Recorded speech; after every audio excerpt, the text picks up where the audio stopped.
Whoa. Hold on. Shut up. Didn't check everything here. I'm sorry. I'm having some troubles. Didn't I? Oh, it's still too loud. Fuck you. Okay, exit.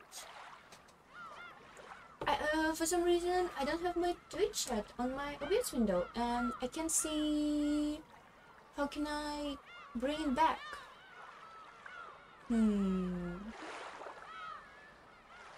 I just can't see it. I can't see anything. Oh shit! I should have. Oh, I should have. Freak. I'm so stupid sometimes. I should have rebooted. Oh, profile. Profile is not available. Okay, let me check if I'm even. Oh, stop. Okay, you can look at it. You can look at it. If I'm even live. Am I live? What am I streaming? Oh, I am. Okay. Ooh. Oh shit! I should have. Okay. I should have started recording the stream, but it's too late now. I just download it later. I'm late. Not only am I late, I also have problems with literally anything, everything. Okay, I can't see chat today, so if you write in chat, I couldn't see you. But you know, nobody types in the chat, so it's fine. And I can't see my stats, my Twitch stats, for some reason. It's fine. I can do it, right? I was late because I was playing Toho. Can you imagine playing Toho in 2023? Can you imagine? It actually was really fun. I was playing 12 Toho or 13 Toho. I'm playing the one with a zombie girl and the girl who wants to fuck her. Totally real Toho characters. Love them. Oh, it also has Bunny Girl as a playable character, so I really wanted to play her. Oh, and today we're kind of testing what's going on. What's going to happen with my electricity, if it's gonna let us stream for long. Because today we literally have hail outside, so if I can't stream with a fucking hail outside, I don't know what I'm going to do. But actually, when I wasn't streaming before, I did a lot of fucking work for channel, and not only channel. Oh, it has music. I thought, why the fuck it was so quiet? Oh, and I'm also like in my glory today. Look at me. No filters, just natural bunny beauty.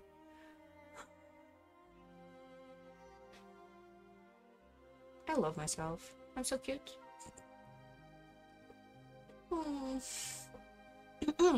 Oh my god, I forgot I need to read in this game. Actually, oh, you know what I also did? On my Improv 2 weekend that I didn't stream, I also started rewatching, not mine, but somebody else's playthrough of Somnium Files Nirvana Initiative, and holy fuck, my schedule of streaming just fucked up any game experience for me and for probably people who ever wanted to watch this shit. Holy shit, streaming like 2 times a week just destroys your experience, especially in a game like that. It's so much better. I had so much worse opinion about that game because I stream it like that and couldn't pay attention enough. But now that I'm watching it like 5 hours one day, 5 hours next day, and next day 5 hours too. Holy shit, can't speak today. I'm like, oh wow, it's actually a really interesting, complex game that had a lot of setup beforehand on a lot of different things. It still sucks in the end, but you know, I didn't give it enough credit when I played it. So it's really upsetting for me. I kinda don't want to have experience like that, but I can't stream more often. I just can't. I'm literally doing my best to stream 2 times a week for 2 fucking hours. It was so unfair. Oh, I also could stream on Saturday last week, and I could stream for like long time, but because of fucking electricity, It was impossible for me. Oh, I'm so upset that I missed the day. I could have worked it so much work. Okay, it's fine. We don't have any capacity troubles now, so you know. Should I be a butler? Okay, my time to shine. I didn't know if I. So last time my PC just turned off by itself, so I came back here later. Ooh, it's doxing my time. Total clicks 33. Huh? Today? Or... Oh, 34. So maybe today? Characters. Oh, I don't have my water!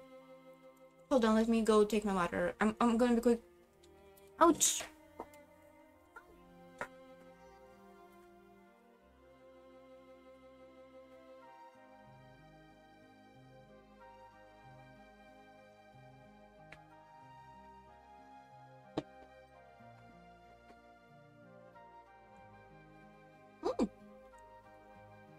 I can hear some lightnings in the background.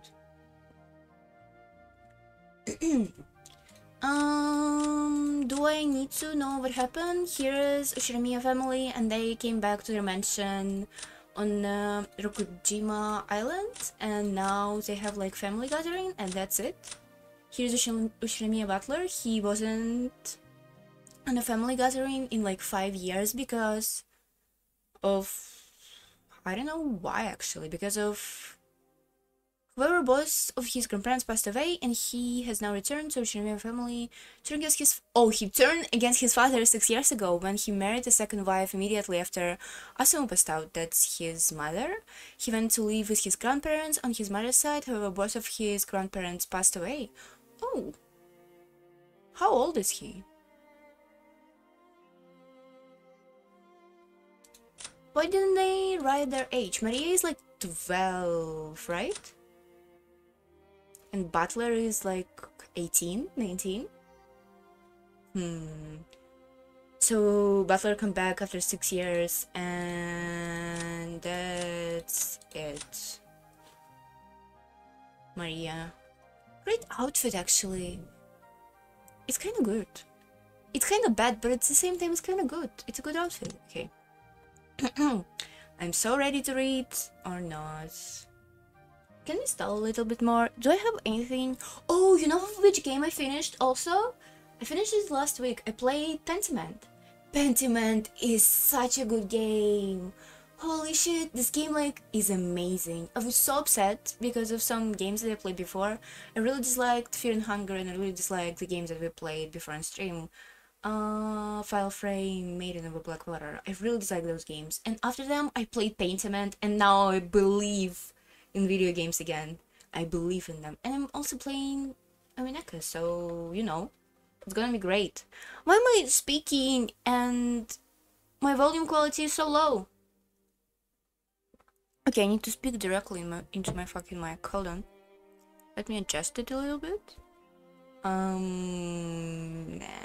It's still kind of bad. I don't know why. Okay, my time to shine. This makes up for the boat part from before, right? Huh. As if your antics either could be written off just like that. Ha ha ha ha. I'll tell you all about it later, Kanan-kun. Better butler is laugh and a half. Gonna fall, gonna fall. Okay, I remember reading this. Ooh. Munder made the joke seem quick, and before I knew it, all the stuff has been piled into the wheelbarrow. For letting you see such unsightliness, I beg your forgiveness. Very well, enough now. Please go. My voice is so bad. I'm so bad at this. Letting such a disgraceful thing can be seen by a guest who was supposed to be made welcome must have been hideously embarrassing as a servant. Pressed by Gota to hurry up and exit, Kanan-kun left. You're too harsh on him, Gota-san. Wouldn't it have been better if you'd helped him instead of being a bully? You're quite correct. I deeply, deeply implore your forgiveness. Without even a twitch in his smile, Goda-san apologized elegantly. You, bootlicker. Karan-kun has a ton of things he's good at too. It's just that Yan works against him all the time. It's a crying shame.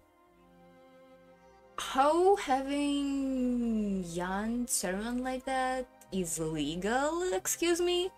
How's it working with him studying on the side? Is it just like part-time job or what? Wasn't it something that the Shiramiya family owns him or something? No? Maybe? Yes? It's a big age. You'd be nice to him.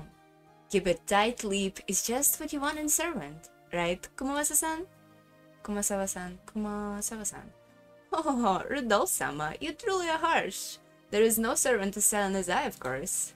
Everyone smiled wryly at the shameless lie.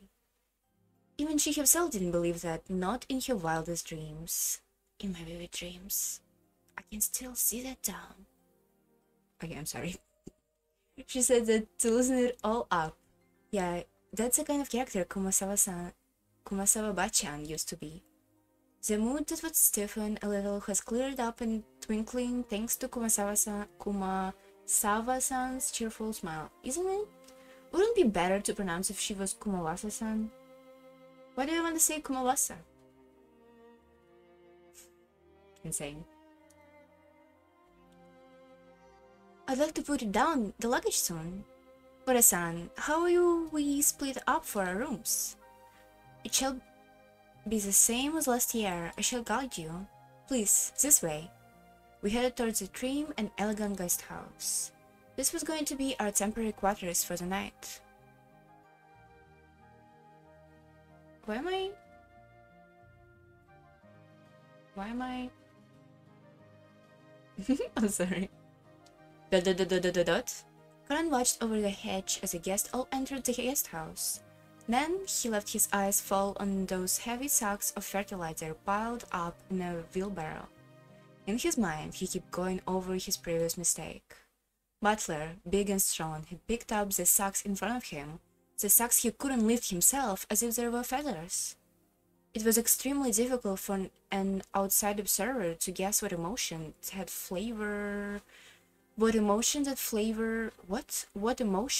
that favor his tired up in canon. But as far as he could tell by watching him hang his head from behind, there was something that he just couldn't let go. Muddled words escaped his lips, but those words he murmured were so soft that they didn't reach even his own ears. Even I. Kenan hung his head, slightly biting his lower lip. I wonder if he can hear my rain outside. I remember the rose garden, but I don't remember this guest house at all. Was it built, like, recently? Torian, Victor's retreat, was written on a gatepost-like thing, but since everyone called it guest house, I followed their lead. The brand new Western-style guest house stood overlooking the rose garden, had a magnificent design carefully done in harmony with the garden. Correct! It was built just the year before last. Since then, we've been having them let us sleep over here.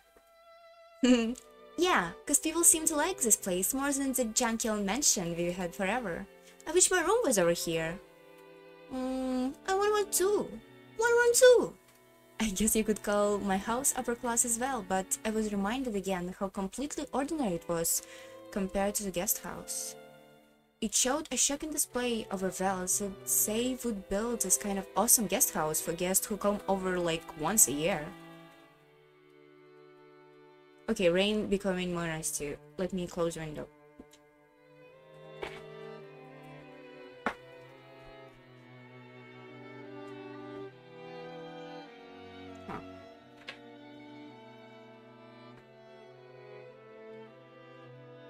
Iwa-sama, Hideyoshi-sama, please do make us for a room. Rudolph-sama, Kiryu-sama, please make use of this room here. Ah yes, I do appreciate how pretty and elegant this place is. Western style truly is wonderful. I can handle the Western style for a few days, but any longer than that, and you need the good old Japanese style. Japanese people just relax back, stand to dabimasu. Haha, they've been fighting over making our new home Japanese style or Western style. Mother still holds a grudge about father having started the construction as Japanese style, and they bicker all the time about it. Your parents get along so well, Judge Nissan. I'm jealous as hell.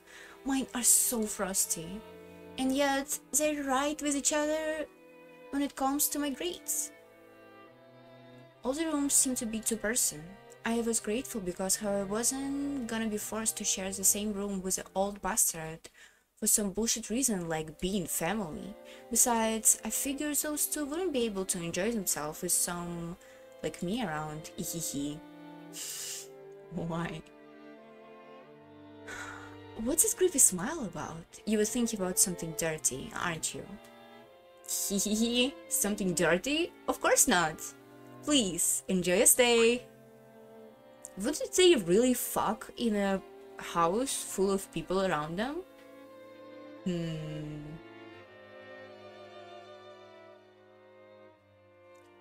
Weird sounds. That hurts, you old bastard! Once again, that pulled my ear from behind. Cut the crop, I'm getting a stomachache, and I'm not in the mood for this. You're the guest of honor this time around. You play as nice as possible when Dad and Ayaki are at rest. At very least, pay attention to what you're saying for the Dad, got it? Cause wisecracks go over like a lead balloon with him. Jessica-chan, what's the mood of our family had been like lately? Same as last year, I guess.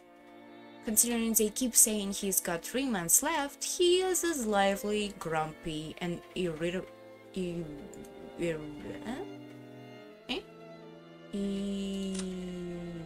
No, I wanna know this word. The listing of the line's voice. No, I didn't care. I didn't care. I didn't care. I didn't care. What? It didn't let me. Oh, can I hear it? Oh, I can because they turned it off. Is irritable as ever. Okay. Meaning he's in his usual bad mood again this year, and the only one who's able to take care of him is Genji-san. It seems like the master will only open his heart to Genji-san. Lately, us small people cannot even get an audience. He shut himself up in his study again, probably doing nothing but that weird black magic of his. This is so funny! Why? What do you mean? What he does for a hobby is his own damn business, but when he starts stinking up the place, it really gets on my nerves. He can just stay in the study and never come out again for all I care. Hehehe. You shouldn't talk like that about the elderly. We all in debt to him since he rebuilt the Shinomiya family, and a little gratitude wouldn't hurt. Well... sorry. After being rebuked by Judge Ayaki, Jessica had no choice but to take back her thoughtless remark. The Shinomiya family was wealthy beyond belief, but that, of course, means that all the members were eccentric people completely at odds with the rest of the society. Ooh, lightning. The head of a family, standing in its peak, in other words, our grandfather, seemed to be partially eccentric and terrifying person, even for our own family. That has said, he was getting a stomachache earlier, but I guess it was all the adults who came here today was actually feeling. No doubt they were jealous of us, the grandchildren, just playing and laughing without a care. From the stories that told me, the head of a family was a violent man who rained blows on his sons with his own fists and even beat his daughters mercilessly with a wooden sword. Okay, he's fucked up. If he was such... Should I move from his screen a little bit? Hold on. Maybe a little bit here. Meh. It's the best I can do. I like being bigger on the screen now. Narcissism strikes again. Gimme. If he was such a strange traditionalist with his kids. Why wasn't he the same with their names? Because of that, even us grandkids have to suffer. Well, I have absolutely no trouble believing the terrifying image they paint of him. I don't have many memories of meeting him over the years, but I remember his face was full of menacing thunderclouds, always making the people around him shrink away with a sharp look. Okay, so this violent man, and you bring to him all your children? Are you okay? I mean, you're probably doing this for money, but still, holy shit. That's kinda... Nah, that's kinda not nice of you to do this.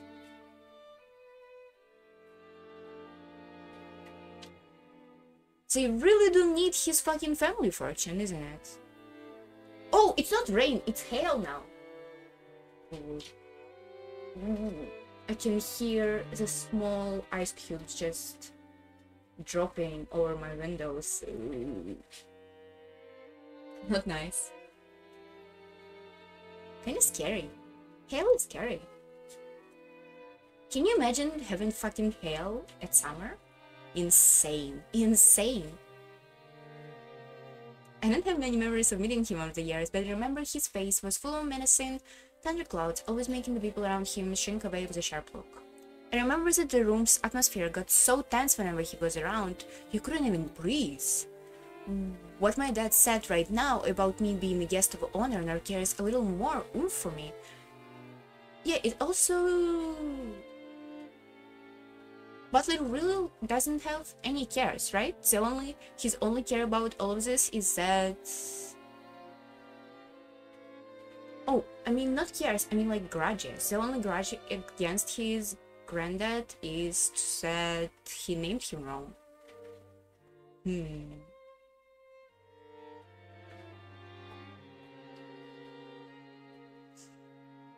Okay. What my dad said right now about me being a guest of honor can carry a little more oomph for me. 6 years ago, I was in grade school, but I'm a high schooler now. There is no getting away from it, so he's like 17 or something. If I don't show him respect, things probably get serious. Ooh, scary. He doesn't look frightening, but he's not completely terrifying. He's definitely never unfair. He's just not pretty talker, that's all. He literally beats his fucking children, what are you talking about? But George Nissan, you've been the family darling since like forever because of your awesome grades, right? Confessor treats us completely different. Like me, I got slapped with a wooden sword. Holy shit. On my ass! Okay. On my maidenly naked ass. Well, you're the heiress of a house, Jessica-chan. Grandfather is giving you special attention. I really dislike this glass drop right now. I really dislike this. Well, you have to realize that his strictness show how much he's respecting you. Oh, come on. Seriously, I couldn't just turn this succession over to you, Judge Nissan. It's a bit of a heavy burden for me to carry. Yeah, I don't think he wants it. I think I already said it before, but Jessica is a daughter who will inherit the head house. The pressure on your shoulders might be different from us cousins of a branch families. Jessica Oni-chan, heavy? If I hold it, will it get lighter? Thanks. It's alright. It's not going to get pushed on you, Maria-chan. I'm gonna beat that cross until my grave. Don't worry. While grateful for Maria's innocent consideration, it seems that Jessica could not easily rid herself of the anxiety of a future that remains visible on her face. I guess I'm not different. Any high schooler with exams looming ahead is bound to have an anxiety for the future they can't hide. Maria, come here. You'll be in this room with Mom. Butler-kun, apparently you are with me in this room here. Oh no. Oh, it's a surprise. It's bigger than our parents' room. Whoa. I figure us cousins are probably all going to gather in one place anyway, so I went and told them to make it biggest room. I like the best too. Here's the best than being together with Mama. Oh no.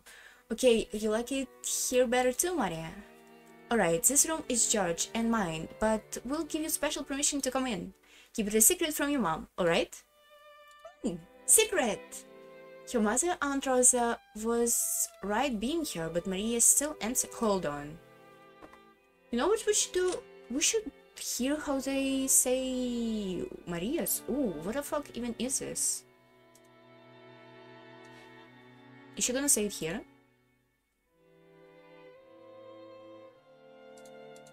Maria.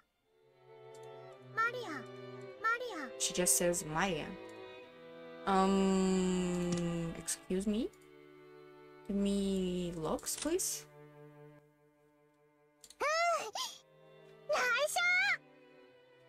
Ooh, Hansha. Hansha? What is she saying? Isn't it Himitsu? Hansha?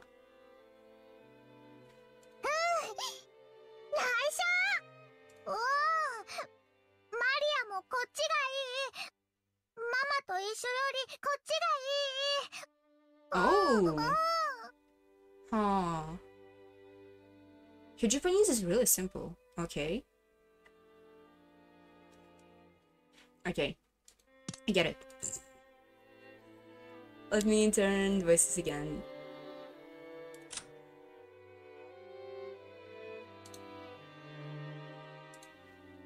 Hell no, no actual voice acting here. Only amateur voice acting by me. Your mother, Aunt Rosa, was right behind her, but Maria still answered, striking the air with her fist clenched tight. After her parents pulled the luggage in the room, they gathered again in the corridor. So, brats, what are you going to do? Are your cousins just gonna stay here and chat? It seems they were heading to the mansion to announce their arrival. Normally, we would have had to follow them and greet everyone together, but if that had been the case, that would just said, "You guys come too," and been done with it. He's telling us that it's alright if you don't come, so what'll we do? It's gonna be the time for lunch soon anyway. Better let kids unwind here. Besides, if worse comes to worse, this might be the last chance they got to play outdoors. I got two! Maria, you house sit for Mama, okay? You behave yourself and wait here. Now that Maria has been told to house sit, we couldn't just leave her behind. George Ayanki realized it immediately and gave her a clear reply for all of us. Well, we accept you offer and a house sit. We have lots of stories to tell each other after a year. That would be the best. And Butler-kun has 6 years worth of tell, after all. Yeah, I'll take care of the house like a good little boy. Kumawasa-san, I'm going to stay here too. We'll leave the rest for the adults and us kids. Oh, break rank. What does break rank mean? That would be for the best. Oh, I report to madam. Then everyone, I will be guiding you to the mansion. Please, this way. The other kids aside, George is an adult now. Wouldn't it be better if he came with us? If we make him come, poor George will be the only one left out. Interacting with his cousins is also important. Well then, see ya guys! The adults left one after the other. Like this time, he had guided us from the harbor. Goro-san went ahead with Kumasawa-san at the rear. As we gathered in the cousins' room assigned to us, George Ayanki asked us to excuse him for a second. He rushed over to Kumasawa-san, who was following behind the disappearing adults and seemed to be asking her something. He soon finished his business and came back. What's up, Ayanki? Ah. White glasses? Ah, nothing. I just wanted to ask something. Ask me too! Ask me too! What could it be George Nissan asks Kumasa-san and doesn't ask me, I wonder? I don't have a clue. No, you misunderstand. I'm not sure what you're misunderstanding, but I think he was pretty tongue-tied. It's like he has something to hide and Jessica was dirting him. Whatever it is, something only Jessica knows and I don't is no fun at all. Hey, Maria, it's not fair that we are the only ones out of the loop, is it not? We wanna hear what they're talking about, don't we? Butler and me want to know too! Butler and me want to know too! I fool around while oohing together with Maria. No, I'm telling you, it's not a big deal! Liar! You suck at lying, now confess! Maria, you tickle his right side, I'll tickle his left. Me on the right side, Butler on the left! Wait a second! Wait, you two! Stop! George Aniki roll around on a bed is in an effort to get away, and Maria and I play around chasing him. There is something in the back of my mind telling me I'm a high schooler now and not a dumb kitten, but in spite of that, I miss that kind of fun. The warm kind of fun. But George Nissan was asking Kubasawa-san, see... Well, you know how it is. It's been a year since he last came to the head house. Apparently, he's really dying to say hi to any servants that might have joined or quit in the meantime, see? Say hi! I say hi too! What the hell? That's not anything to feel guilty about, Aniki. That's not, is it? Maria, don't be fooled! Aniki's still hiding something! Resume interrogation! Rah! Stop it! Seriously! Maria-chan, you two, stop already! Ha ha ha ha ha ha! Giggle giggle. They're probably busy with clearing our lunch arrangements. It's alright. We'll go and greet them properly afterwards. Basically, you wanted Shannon out here to greet you, not that God are getting in the way, right? Hehe. Shannon? Shannon. Ah, I remember that girl. She said she's still a servant now? How is she?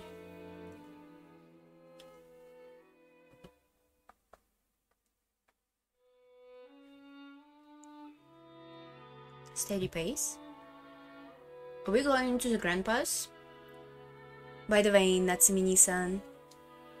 Natsuhi-san, how's your headache been lately? It seems to be pretty serious for its time.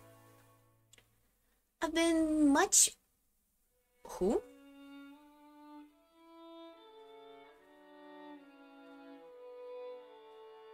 Who is this? Excuse me? Did I saw her? Is it first time we seeing her, right? Oh, I did. I was stun locked because I didn't have like even idea what the voice I did to her last time, and it's first time we're seeing her probably.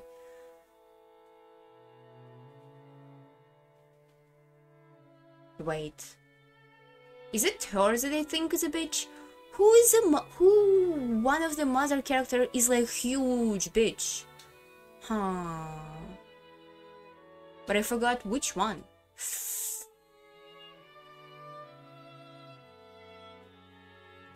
Anyway, I have really bad vibes from her.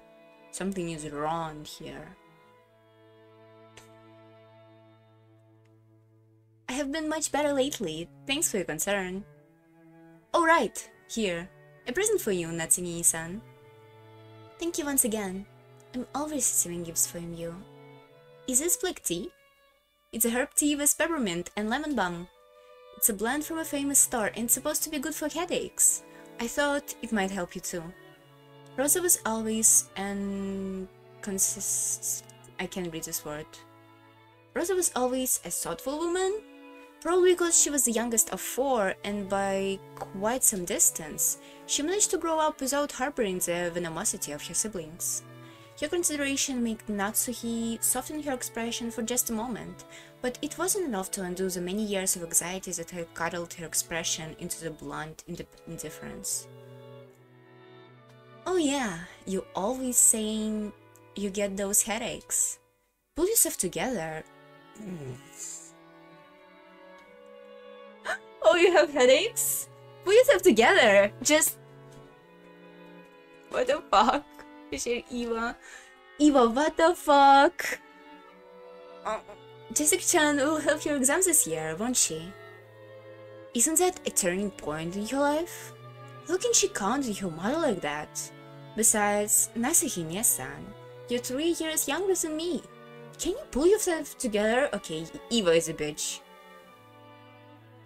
She continues to be... okay. She's such a bitch. Holy shit. Are you alright? I apologize. I was born with this discomfort. Eva sometimes fails to choose her words carefully, but even though she hid it with a smile, her comments aimed at Natsuhi contained shards of obvious malice. I fucking hate these people! How the fuck? How can they be friends at all? Okay, they probably aren't. If my... Wait, is she the daughter of she was married into a family? Can we see?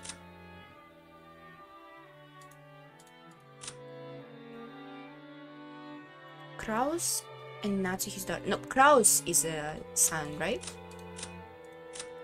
And Natsuhi is his wife. So Natsuhi came out of nowhere, right? Came like outside of family, I mean. If somebody in my husband's family would talk to me like that, I would fucking kill them. I would like slap their head with a book or something. I don't know. That's awful! What the fuck? Okay, I would not do this, but this is insane. Why are you so insane? Did it skip some text? Of course, it didn't skip Natsuhi.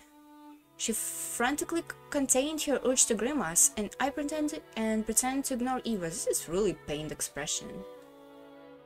On my right? On my left, on my left, on my left. She's on the left. Yeah, I totally know sides. Our butler-kun will have his exams this year too, right? Rudolph-san, shouldn't you be a little concerned too? For the sake of your own son, get serious to the point of getting headaches like Natsuhi-san. If I say anything, he automatically goes against it. So what should I say? Maybe the opposite? That it's okay for him to mess around? That's probably the only thing he's obedient to listen to. In your family, Hideyoshi-san, didn't George do really well on his exam? Please tell us the secret to controlling children. Well... It's probably because I convinced him why he should study. Study isn't worth thing on its own. That's right, the real point, Stein, is to train yourself in the art of researching what you don't know. If you can do that, you can be useful to society. I'm not talking about math or writing. You need to learn how to learn. That's splendid. It would be nice if our Jessica could understand that, though. I don't mean this too seriously, but as it is, as in heiress of a Ushinomiya family, she's... Do you really have to force him to become the successor? Women have to find their own happiness. Parents shouldn't be deciding that for children, right? What the fuck? Eva is so weird. Why? How is she like that? Hold your horses, Eva. Each family has its own way to raise their children. You shouldn't be pushy. I'm sorry. That's Nissan. Don't take it the wrong way. Poor woman. Though the light shining in the window was quite warm despite the cloudy weather, there was a dark mood about the room, which probably causes headaches for the people beside Natsuhi.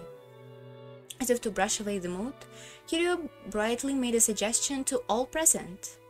Still, the black tea has a really lovely aroma. Let's drink it at once. I believe that in Japan, you can buy something like Leopard's black tea anywhere but Ginza, right? Kiryu-ni-san, how knowledgeable of you. It really was worth buying. Kiryu and Rosa stood up from their seats and made as if to prepare the black tea. Natsuhi forestalled them. Forestalled them? Thank you both. Let us save that for later. Out of 4 people will soon be coming to bring some tea, so please relax. Leave it for later, you two. Let them treat us to a welcome drink at least. Bill gives a subtle signal with his eyes for them to sit down again. Kiryu and Rosa understood instantly and obediently returned to their seats. The guest has already been greeted, so it was time for some tea to be prepared for them. The tea was late, and having the guests talk about making some... What? The tea was late, and having the guests talk about making some themselves was embarrassing for the host. Natsuki bit her lower lip, frustrated with the imprudence of a servant who was taking too long to bring tea.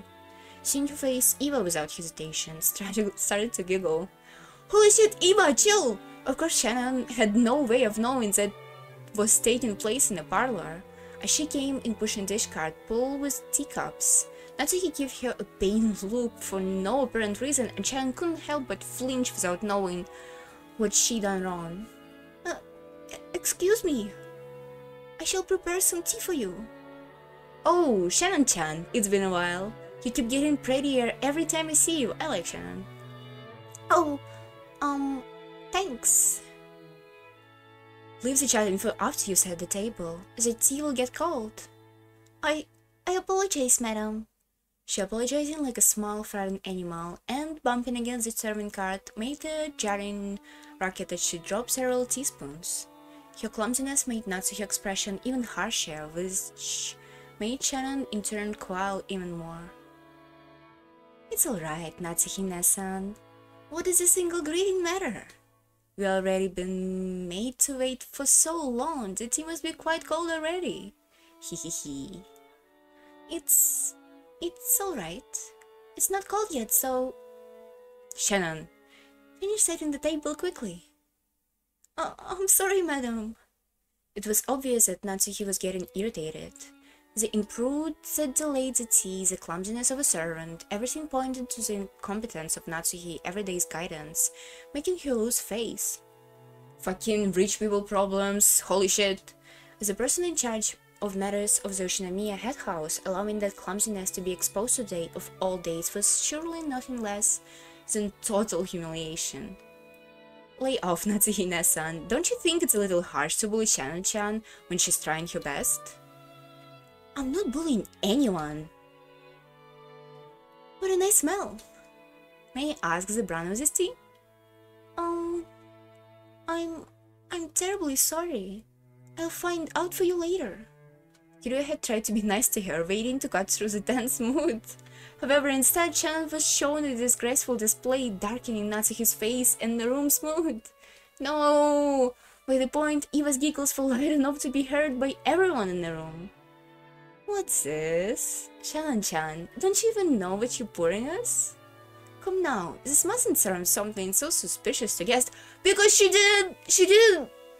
Actually, she just bring it here, she didn't make it. Why are you so insane, people? Be nice to her, at least. Holy shit, I hope you pay her well. We'll need a silver spoon at least, at the very least before we can drink this. I'm sorry. I'll go get one immediately. Shannon-chan? Don't you know what silver spoons are used for? Or why they have to be silver? Don't you know why? No... Eva's eyes played over Shannon, who was setting the table, as a chatty smile floated into her face. Taken on its own, your expression of Eva's face may have been charming in an impish sort of way. However, the words being spun from her lips held within them keenness of a razor.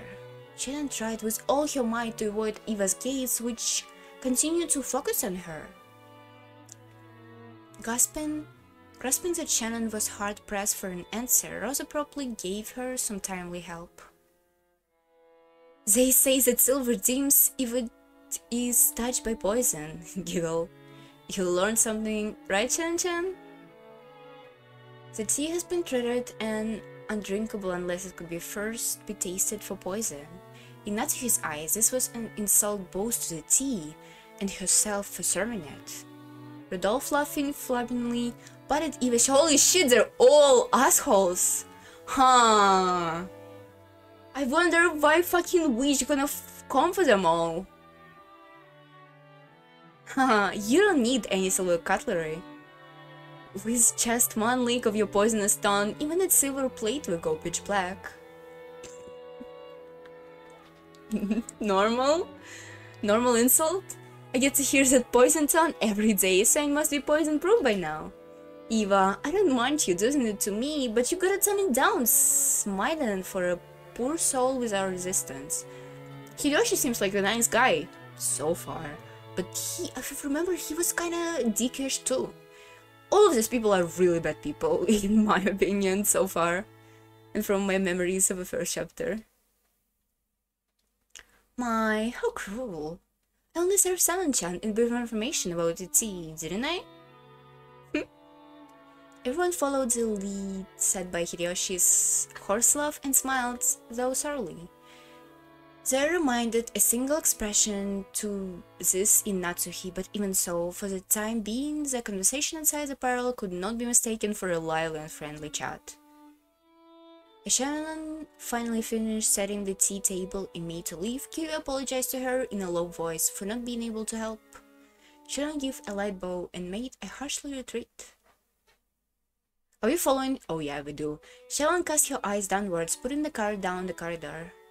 The beautiful air around her made it obvious that she has borne with the blunt of some bullying. Don't be sad. You didn't do anything wrong, Nissan. You were watching. That is my duty. Madame Eva-san can go to hell, but the even worse coward is that guy. Karan glared hatefully at the opposite direction of the parlor. The preparations for the tea has been delayed by a little bit of trouble in the kitchen. The trouble has been Shannon's fault. Who would have thought? The truth has been Goda's mistake. Fuck you, Goda. In the first place, there was no way that show-off like Goda would ever head over a flamboyant joke like carrying the tea to the guests.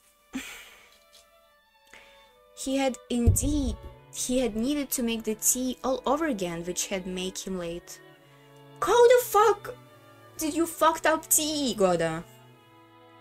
So, realizing he wouldn't be earning any brownie points, he had pushed the task of setting the table to Shannon, who happened to be passing by. One could truthfully call it being shrewd, and one could unquestionably call it cowardice. What a moron! It's alright, Kanen-kun, thank you. I really don't mind. Kanan's silence vividly showed that Shannon's words were not coming from her heart. Thank you. Even if you was the only one who understands, I still feel a bit better, I think. You bottle things up too much, Nasan. You should be less hard on yourself for once. Yeah, thanks. Suddenly they both felt someone's presence and whirled around. An elderly man stood here. It was Genji, the head servant. What are you doing here? Shannon, hurry back to the kitchen. Yes, if you excuse me. Shannon humbly obeyed and promptly made to push the cart and leave. However, Kanan appeared to Genji in silence, bearing something in his eyes that he could not express in words. What is it? Did something happen? Shannon didn't do anything wrong, but those... Stop it, Kanan-kun. If you excuse me, I'll return to work immediately. Kanan-kun, you too. Go back to your post. Please. If you say so, Nisan. Is there nothing? Then go. Yes. If you excuse me. She just peeped through the corner. From the shadows in the hallway, an old woman wearing an earphone watched over them. It was Kumasawa. How heartening, Shannon-san, Kanan-kun. There is no reason for those two to be picked on, but it cannot be denied that they are disliked by Goda-san. Before Goda-san was taken by the Oshinamiya head house, I heard he worked for a fabulous hotel somewhere. I don't think the minor work he learned there was quite something. It's just that Goda-san is newly servant here. He must have a lot of pride accumulating from his previous post, because Shan-kun and Karan-kun are his seniors here in the mansion, and yet are unexperienced, have gone through much less lives than he has. He picked on them in every chance he gets. And also, although it's terrible, they are hated by Madame Natsuki too. Of course, in terms of experience, Madame has been in the family much longer. However, must feel some sympathy for Madame as well in this case. No, fuck her! The master is a truly cruel person. Okay, not fuck her. Why could he not have realized that his trifling whim would pass such inferiority complex into Madame? Naturally, deep inside, even Madame fully acknowledged that there is no reason to treat those two so harshly. However, the heart has reason that reason knows not. How heartening. I cannot do anything but watch over them from the shadows. Okay. All I'm hearing is this is really fucked up, problematic family. Love the sound. This is one of my favorite sounds ever. Such a good sound. Oh, it's time to eat food. Wait, is it 12 a.m.? The four of us cousins were shooting the breeze over all kinds of topics. After all, there are both girls and guys here, plus we got people over a wide spread of ages, adults, high school, and elementary school. So when I first played, I remember thinking that too. Can you imagine? I remember something insane. I remember thinking, holy shit, all those people are assholes. For sure, if something bad happen, it's gonna for sure happen to only them, right? Wrong. Or at least I don't remember if it's wrong. I feel like something bad in this case happened to everybody, not just bitching people.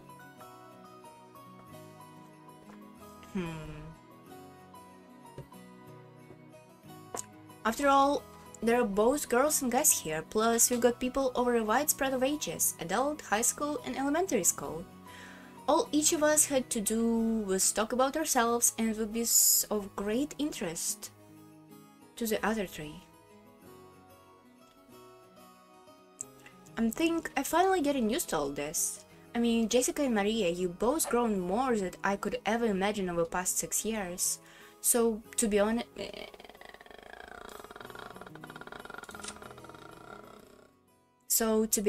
I was feeling a bit uncomfortable, but talking like this, I guess that's... On the inside, nothing really changed since back then. Right back at you. Even after 6 years, you haven't changed a bit. Although your body got gigantic, you're still a kid inside. I'm a kid too! Well, you aren't going to be a kid forever, are you, Maria? I mean, you're going to grow from being a kid to cute young lady, aren't you? And then that happens, I'm not reading this.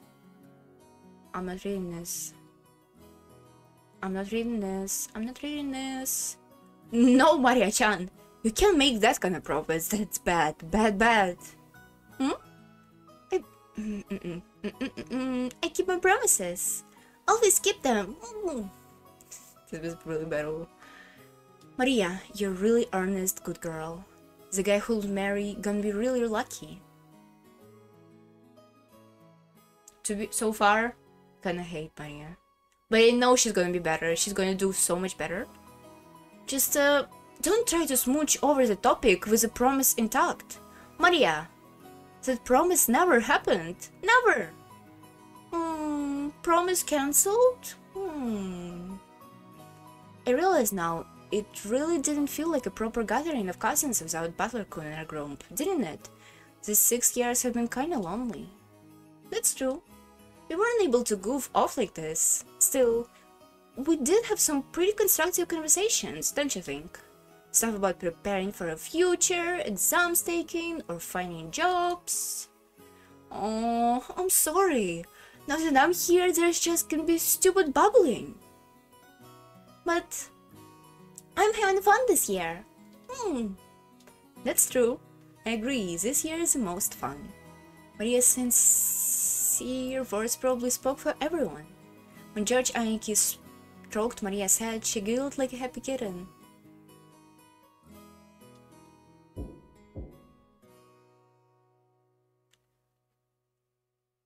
Pardon me, your meal is prepared. A timid knocking sound and an equally timid young woman's voice came through the door. Jessica answered brightly. Shannon, come in! You remember Butler, don't you? Jessica stood up from the bed and opened the door. There stood a servant girl who was definitely about our age. It's been quite some time since we last met, Butler-sama. It's nice to see you after 6 years. I'm Shannon. Noting my presence and trembling a little, she bowed deeply.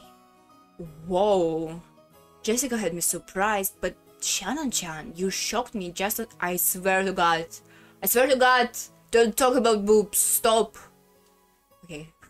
You turned into total beauty too, haven't you? Your words are too good for me. Seriously, the food on the island must be really nutritious, no? What are you eating? Where are you training to get boobs that big? I fucking hate this. Guess I'll have to feel them a bit and see where you're Jessica bigger, okay? Kill him. Kill him. Kill him! With both hands posed and saliva dripping from my mouth, I closed in. For the sake of my honor and justice, I'd like to point out that I don't suffer from some strange disease that make my lymph nodes itch until I scratch my neck open, and which... Higurashi reference? I don't suffer from some strange disease that makes my lymph node itch until I scratch my neck open, and which can only be prevented by rubbing breasts. It's just my butler style way of communicating. Kill yourself. When a boy child close to a girl like this, 9 times out of 10 they get slapped or clobbled, right? This is Butler-sama original communication technique. I mean for a gag like that to break an ice. You know, I think if he gonna struggle this game, he gonna deserve it. Well, that means I really do get to touch them on that 1 in 10 chance though, right? Ihihiha, what? Ihiha. I never asked for that much though.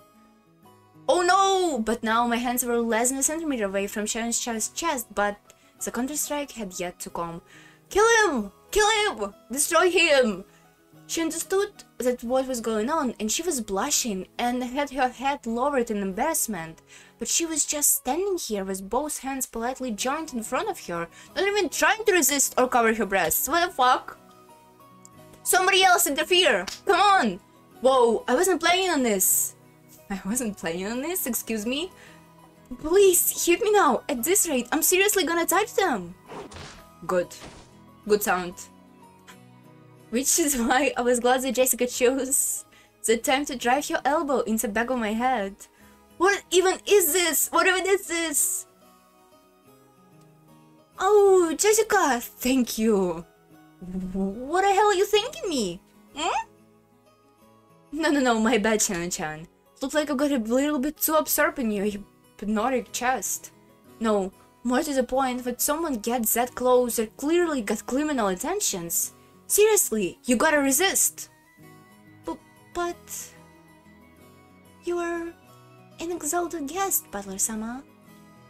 Uh-oh. Poor girl, holy shit, I hope nobody using advantage of this. Now look here, a crime's a crime whether I'm a guest or not. 10 centimeters around the girl's chest like this, an air defense, what? Identification range. If someone trespasses within 2 centimeters, that's already an invasion of airspace, and you launch a slap to their face on high alert. I couldn't do such thing. There is furniture, and... Of course she didn't want her breasts touched, but if a guest so desired, she intended to sacrifice her own needs in an effort to accommodate them. Oh, this is awful! A girl like this needs some urgent protection. In these days, to think that there's a dedicated and virtuous girl like this makes my head spin. But no! No. I come at you with a perverted face. You smack me down. No, pervert! You gotta complete the joke or it doesn't work. Please, it's a polite request, smack me. Okay, it's getting too meta for me to not to like it now. Like this, smack, smack. I cannot comply with polite requests because I'm furniture. But I will comply with it if it's an order, because that's my duty. Yeah, order her to you know, pay attention to herself. To don't make anyone take advantage of her. Order it to her. She need to do this. This is awful. Then I'll make it order. From now on, if Buttercream tries to touch your breast, you're counterattack with a slap. No, say everyone. Say everyone. Say everyone. Alright? Say everyone. Say not just Butler. Oh, this is so yuck. Yes, as you command. That is what I will do from now on. Butler-sama, I hope you can keep this in mind. So Shannon-chan declared, while bowing elegantly to me. Her facial expressions was radiant. I've heard her a thumbs up to signal, you got this. 6 years ago, you might have been mistaken for a servant's daughter who just came in to lend a hand sometimes, but now you're a full-fledged adult servant. How many years has it been? Well, I've had the pleasure of serving this household for about 10 years. She's... Shannon. The kanji of her name are read as Shannon. This is another far from typical name for Japanese person. Really? Being a kid back in those days, I had taken her name without paying it much attention, but for her to be called something like that is pretty unusual given that she is a member of the Shinomiya family. Shannon. Oh, it is unusual! Huh. To be fair, I never heard the name Shannon.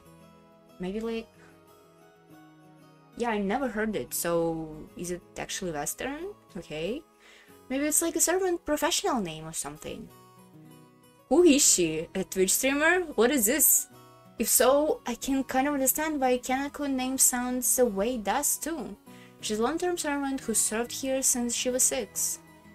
Since her body has changed radically, she hadn't much my memories, but we used to know each other 6 years ago.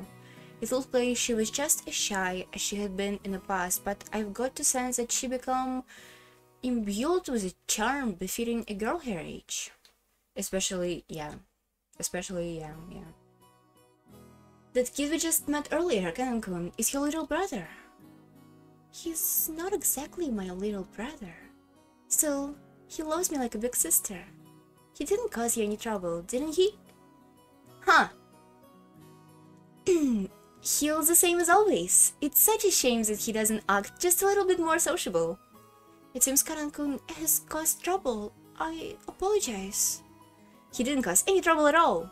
As a fellow man, I understand how moody he can get at their age. It's no surprise that he's unsociable. I get called that all the time too. Get called unsociable. Like Canon! Ooh! Maria-sama, you're not... Fuck. Maria-sama, you're not unsociable at all. It was nice to be like him. You said the meal was ready, right? Oh, yes. My apologies. The preparation for your meal have been carried out, so I shall be guiding you at the mansion. Shannon bowed again formally and returned to her duty mode. We realized that if we made her stick around for any more light conversation, it would actually make it harder for her to do her job, so we got up off our butts to avoid interfering with her work any further. Shall we go to the mansion then? You all probably starting to get hungry as well, right? Sure. I always look forward to meals that Goda-san's here cooking. That guy, seems he is a chief in his famous hotel, so he's super good at it. Oh, he's good at cooking? Okay, I take everything I said about him being a dick back. He's good at cooking. He couldn't be a bad person, right? Right? Oh, I'm looking forward to that! Let's go, Maria! We're gonna stuff ourselves like pigs. Ooh! Stuff ourselves like pigs! No, you can't just take everything Butler-kun say seriously, okay? Because it's all jokes. Come on, let's go! Under Shannon-chan guidance, we headed towards the mansion.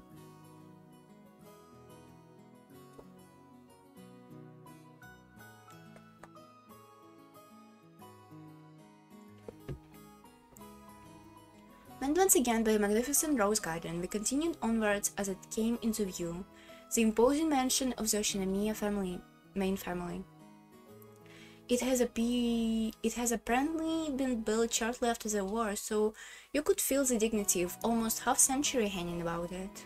On the surface, the building was gorgeous, but being as old as it was seemingly lacking in modern amenities like air conditioning. According to Jessica, midwinter was especially tough. What with all the drafts? Well, it's not like they couldn't just take the Katatsu out. Why Katatsu was green? What do you mean why Katatsu was green? Oh, why Katatsu was green? Moonlit night. As we entered the entrance hall, the aged servant greeted us. Know him, I remembered. The most senior member of staff, Genji-san, served as a head of a servant. Yeah, Genji is a Japanese name, for sure. Genji Monogatari? Genji? We love Genji? We love Genji Monogatari? Or not? Why am I... Genji Monogatari kinda sucks, to be fair. It's fun to read, though. Butler-sama. We have not met in a long while. As our eyes met, we saluted us with a composed voice. He didn't give quite as a refined bow as Goda's, but it was a bow that had feeling, even if he wasn't polished to the same degree. Genji-san, it's been absolutely ages! You look well. Thank you. I've been quite well. And you, Butler-sama, I see have become a splendid young man yourself. I would even say you have grown to something resembles a master during his youth. Uh-oh! I'm looking like a grandfather? I guess that means grandfather was pretty popular when he was young, hehe. Oh, is it time for that scene? Come here on, I shall take Shan's place and accompany you. Please, come this way. Shan bowed deeply and saw us out. Leaving the entrance hall, we headed to the dining hall under Genji-san guidance. Genji-san, just like Kumasawa-san, stood in dark contrast to us young people who had grown beyond recognition over the last 6 years. His figure was exactly the same as in my memories of 6 years ago. It seems like time had stopped since we last met. Genji-san was a silent, intelligent person. Isn't it weird that in Medium sometimes it seems like adult character are treated like if they're not changed, that means they're fine and well, and if they're changed, then something bad happened? Can adult people just change because of just like that? I mean, it's not to umineko, I'm just thinking about this, you know. Holy shit, can you talk?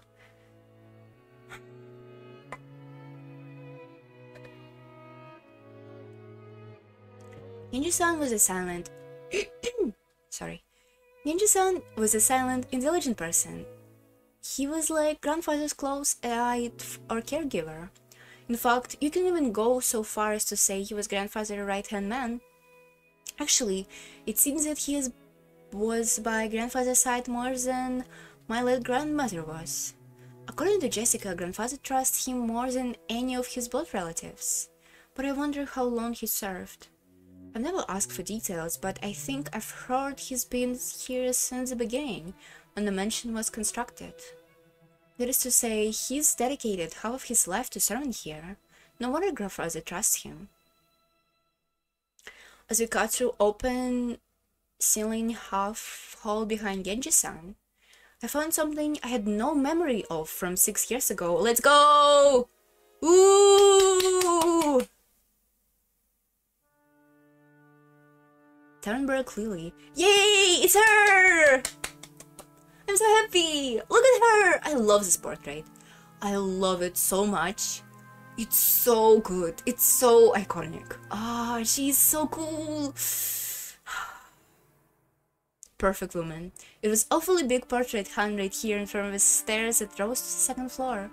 Without thinking, I stopped walking under a spell. Since I'd suddenly stopped, Maria, who was following behind me, ran to my back. Oh, sorry. Hey, Jessica, did this picture used to be here? I pointed at the large and conspicuous portrait hanging in the wall. Everyone else stopped too.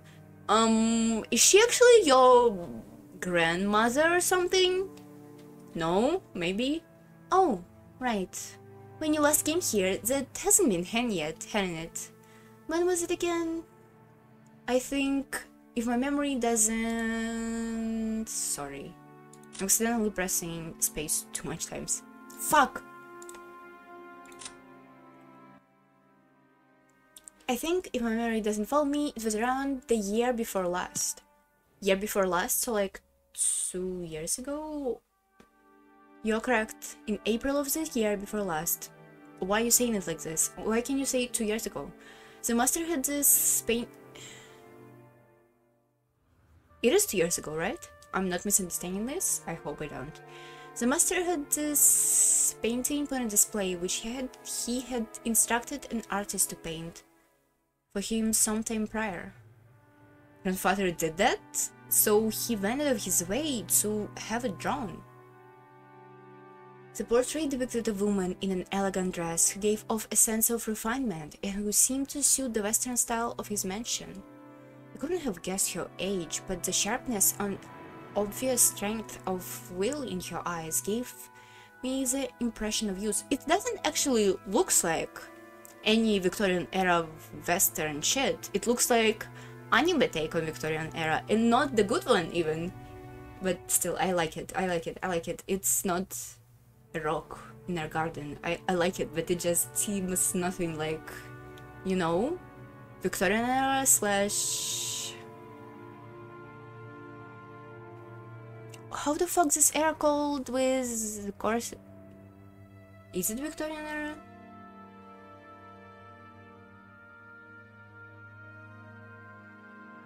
I'm thinking about Victorian era slash like Rococo and shit, because the portrait was like Barocco Rococo shit. Nah, whatever. I couldn't remember the time period anyway. I couldn't have guessed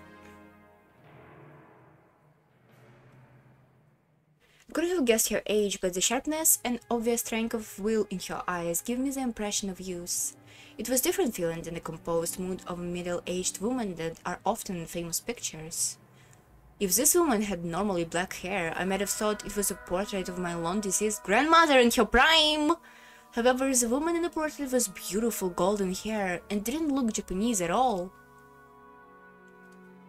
Okay, look at her. She has golden hair, right? Right? Golden hair. Orangey hair. Light hair too. Red hair. I mean, red hair, it could be from here. But you know, but this and this, where it's come from? Why didn't they show me Natsuki-san? Natsuhi. Head servant leading of the other servant who would work for Shimiya family, he served Kanzo longer than any other and has earned his greatest trust. Since he served Kinzo directly, Kraus and Natsuhi think of him as Kinzo's spy. Really? Shannon. A young but experienced servant, she's normally calm and prefers her job flawlessly, but she messes up when she gets nervous. Furthermore, Shannon is nothing more than a pseudonym. Oh, okay, that she uses when on duty, not her real name. Okay. A young servant performs his duty silently and diligently, but due to his unsociable nature, he is not so highly regarded as a servant. There were several other servants with the Isn't it Otto? Isn't it Sound character in their pseudonyms? He and Shannon just happened to be the ones on duty that day. Oh, okay, so we can have like Manon or something. Okay. We did that. So, who is she then, this woman?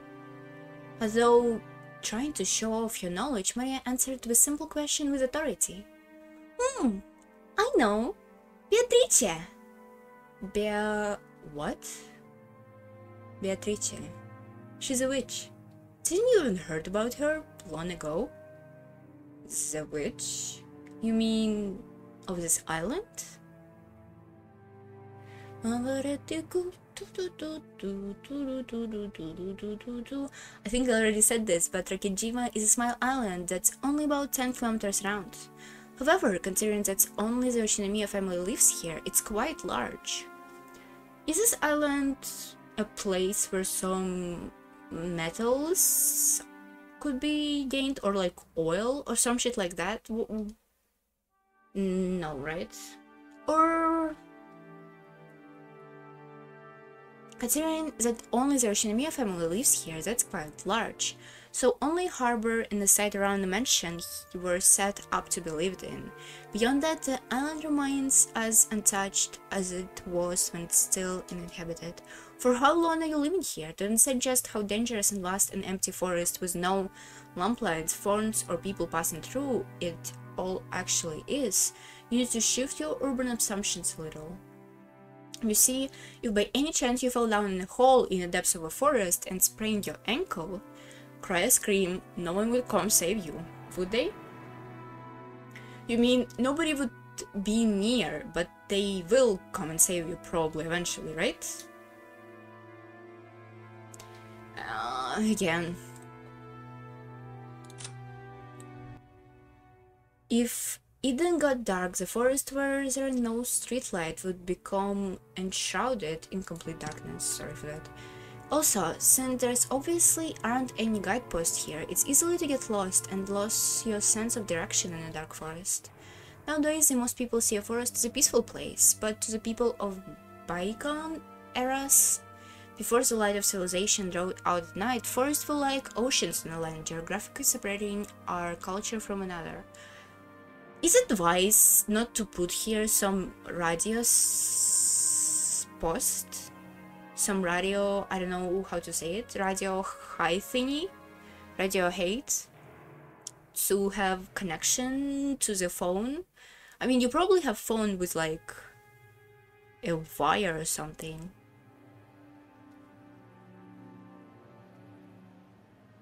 I'm thinking about Menu, the movie. They were on an island, there was a phone with a wire in it. Right? There was phone and with a wire and radio to communicate. So can they just make their own like network? I don't know. Fuck, I didn't read this either. Who gives a shit? Just as the fishermen who go out into the ocean occasionally have their lives put in danger despite the technical knowledge. Technical knowledge was also demanded of hundreds who went out into the forest, and their lives were occasionally put in danger just the same. If a child were to play in a dangerous forest, something terrible might happen. Some parents must have had that thought. Maybe my grandmother, or possibly the man himself, my grandfather, might have said it. Did you see your grandmother even once? Or maybe it was a story handed down on this island from long, long ago. There's a terrible witch in the forest, so you must not go in. Thus, Rokkenjima ghost story was born. There is a legend of a witch of Rokkenjima. So when they say witch of this island, they were referring to the master of a vast and savage forest. Which reminds me, when I was little and stayed in the mansion during the eerie nights where the wind and rain stuck the window, stories like the witch of a forest is roaming around in search of a sacrifice would scare the heck out of me. Beatrice, huh? As I searched my memory prompted by Aniki, I did vaguely remember being told that was her name when I was so young. Right. Still, I completely forgot that the witch of this legend was an elegant name like Beatrice. God damn it, don't tell me grandfather went out of his way to have her depicted in this painting just because us grandchildren refused to believe him. It's a witch from grandfather's delusions. Even since he had this picture hanging up, it's been losing his distinction between fantasy and reality. To us, it's no more than a witch from the imagination, but to grandfather, she's being who exists on this island. Exists. That's why he said he was that picture painted, so that he'd understand. Creeps the hell out of me. Lady, to the master, this is important portrait. I must request strongly that you not say such things in front of him. I know that. You couldn't get me to say it, even if you begged me. Jessica turned away after glaring a second at the portrait. Let's go. You're making everyone wait in the dining hall. Hungry! Only a small portion of this island is controlled by the Shinomiya family. If all of the wild reminder was the witch Beatrice's domain, then one could say that she was a being who's actually ruled over Rokkenjima. That unsettling, ominous feeling I have felt on a board trip when I learned that the shrine has been struck by lightning received with me a bit. At the time Kumawasa-san has been tied to tell the ominous story about Rokkenjima, I had been stopped by Jessica. I didn't know what she tried to tell us about this island, but there was only one thing I know. Rokkenjima ruler was not the Shinomiya family. It was the witch, Beatrice. Yes, because this was the witch's island. What? What? Butler! Slow! When I look around, everyone was already heading towards the dining hall. I hurriedly chased them when...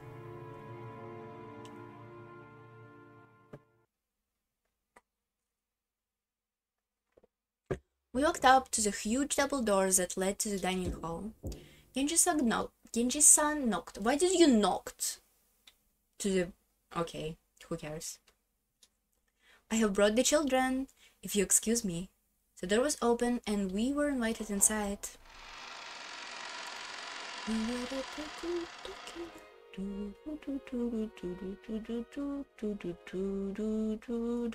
The dining hall, which seemed filthy rich, featured a super long table which was obviously designed with no other purpose than to make the guest conscious of their rank.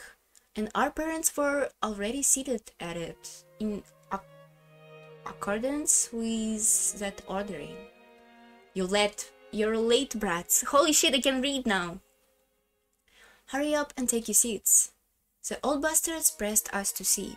Only the places where we would sit were empty at the long table, which only made us feel our tardiness all the more. The seat at the very head of a table, which you might call the seat of honor, was for the most highly ranked and reserved for grandfather. It was still empty. He was probably planning to come to last to make himself look important. Is he gonna came at all? The seating order as you face the seat of honor went from left to right in rows of two, with the ranking being lower the further you from it. So, on the left-hand side of the row closest to the seat of honor was the second ranked seat, belonging to the eldest of the adult siblings. What's going on? Weird. Uncle Kraus. It looked like he hadn't arrived yet either, so the seat was empty. Nobody here! At the opposite of him, on the right-hand side of the first row, sat the eldest daughter of the family, Aunt Eva, ranked the number 3. Of the left-handed side in the second row was for number 4. There sat the old bastard, Rudolph, as a third of a sibling. Opposite him sat number 5, the youngest sibling, Aunt Rosa. Going like this, you might think that the next ones to come would be their husbands' wives, but... Guess again, because the left-hand seat is following third row, meaning rank number 6, was actually Jessica's seat. Opposite her was George Aniki. Then the seat next to Jessica was me, and opposite of me was Maria. Next to me, on the left-hand side of the 5th row, all the way down at number 10, finally came out Aunt Natsuhi. Opposite her was Uncle Hideyoshi, and next to Aunt Hideyoshi in the 6th and final row of the left-hand side was Kiryu-san. The seat opposite to Kiryu-san had been laid out like the others, but was empty. According to this ranking system, that spot was the seat where Aunt Rosa's husband should be sitting. He hasn't come, as far as I know, but the table has been laid for his seat. Isn't Aunt Rosa had another child? This kind of ranking orders usually permit the spouse a corresponding status, but the Shinomiya family had an original kind of ranking. Maybe it's leftover of a male chauvinism? What? Under the notion that the mother's womb is only temporary house for the child and she contributes no genes. Ooh, excuse me? The children of direct descent would have the highest ranking, followed by grandkids. Excuse me? Who told you that woman contributes no genes? Huh? Okay. Weird. Followed by the grandkids, meaning that the suppose with no blood ties gonna be considered the last in line. Uh-oh, it's gonna black out to you, for sure. It's terrible, but according to the ranking order, grandmother, if she was still alive, would be in a position even lower than mine. She's a witch. She'd kill you all with a blink of an eye. In use, obey your father, after marriage your husband, after aging your children. A leftover of the times they were used to say woman, no home in 3 worlds? Cool. Love sexist traditional families? Really nice. Appreciate it.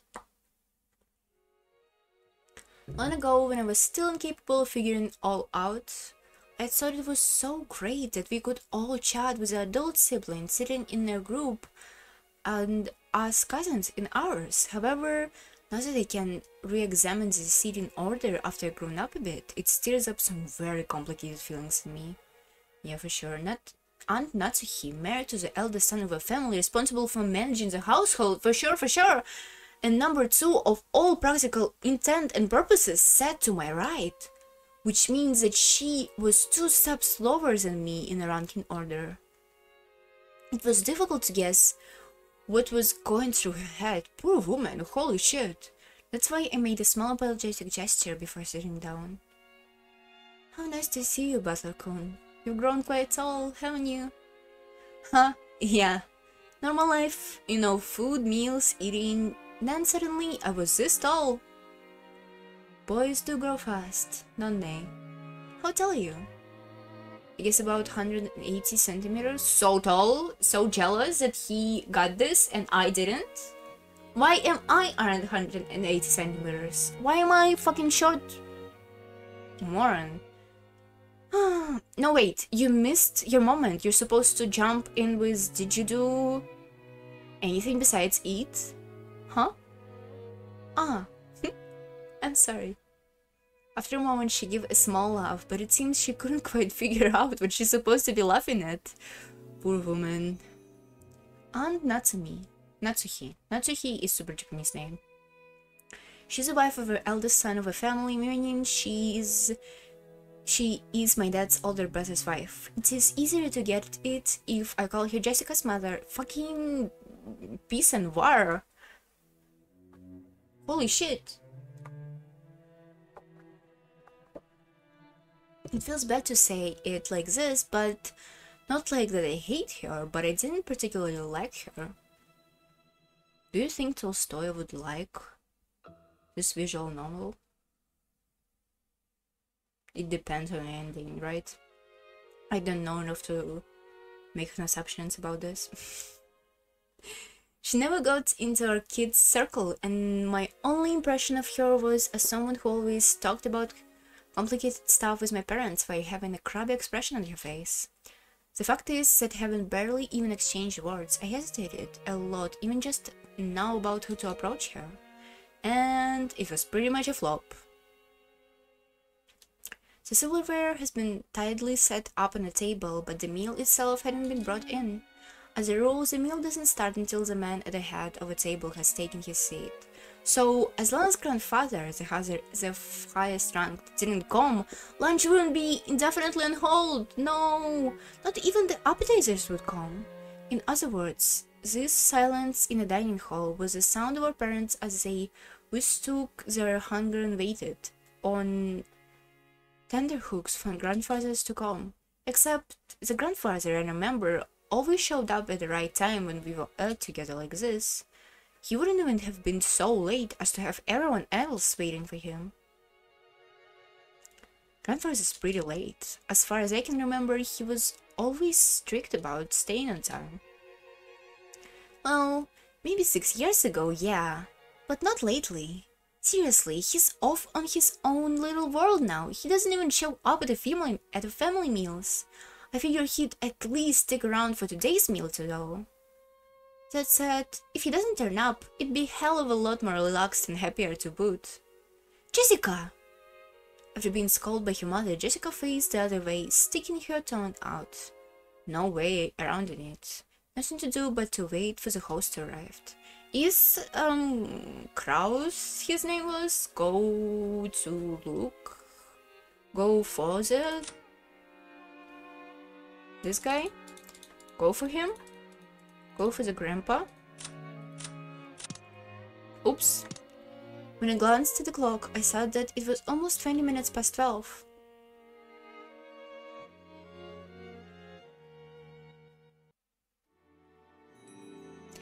The H-Master of the Ushinomiya head house, Ushinomiya Kinzo. He was here in the study. The knock showed noon, but he didn't even attempt to get up. While with reading glasses on his face, he stuck up old-fashioned books with elaborately designed bindings on the top of another beside him, immersing himself in a reading. It definitely didn't look like it was for his leisure. On the contrary, he exuded impatience, crisis, as though every minute, every second were precious. I get him. The sealed room was dense with dancing dust particles, and the air stagnated with a mix of smells of various elixirs, each giving off its own suspicious stench. They were somehow sweet and heavy. For anyone with a good nose, the first thing they do go entering would be to open a window and ventilate the room. That's what I thought. The knocking against the study door has been going on for a while. A voice calling "Father," something mingled with the knocks. As Kinzo heaved a deep sigh, he snapshot the old book he had in his hands and slammed it on the table. Then he yelled at Kraus, who was continuing to knock on the door. "Silence! Will not stop that noise, fool! Who taught you that door should be open unto you if you knock? They crucified that imbecile. Do you wish the same upon yourself?" I fucked it up. I'm sorry. "Father, today is a day of a family conference. It comes just once a year. Everyone has gathered downstairs. Please come out." Kraus called out to his father through the door. He doesn't have time. He needs to, like, research secret how to see his dead witch wife again. I understand him when we do the same. Kinzo always shut himself up in a study and hated letting even his family into the room. For that reason, Kraus had no choice but to call out those for the corridor. "Molest me not!" "Everyone? Who's everyone? You referred to fools trying to drag me out of here?" "They killed them all! Chop them up, make them into firewood, feed them to the witches' hells. Put a pot in a house and boil wormwood.